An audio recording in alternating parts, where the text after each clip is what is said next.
Welcome to another episode of Good Cooking, and I'm going to show you how to make a sandwich in 60 seconds. All right, you're going to slice your sausage right down Broadway, pull it out of the case and give it a good chop. I'm using a hot Italian pork sausage. You want to use sweet? You can do whatever you want. Then we got a Stracchino cheese, which is just a semi-soft cheese, and we're going to give it a really good mix. Get it all incorporated. Don't cheap out, people, all right? Use a little muscle.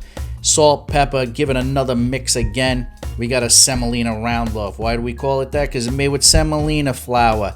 Anyway, 1/2 inch to inch slices. Put it on your baking sheet with a little bit of parchment paper. And then we're going to do a nice spread on each of those slices. We got the oven preheated to 400 degrees and we're going to bake these bad boys for about 15 minutes, but I suggest keeping your eye on it. Actually, the last minute or two, I put it under the broiler, get it a little bit crispy. Am I right? Yes, you are.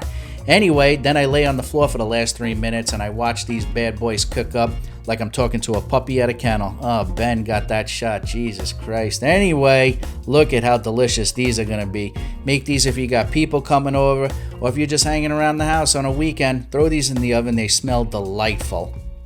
Listen, when making sausage bread, you can put a number of things in it. I'm using cheese. I don't even care about the cheese. As long as you got great sausage in there, it doesn't matter. It's going to be excellent. And that's another sandwich in 60 seconds. And from my house to yours, bon appetit.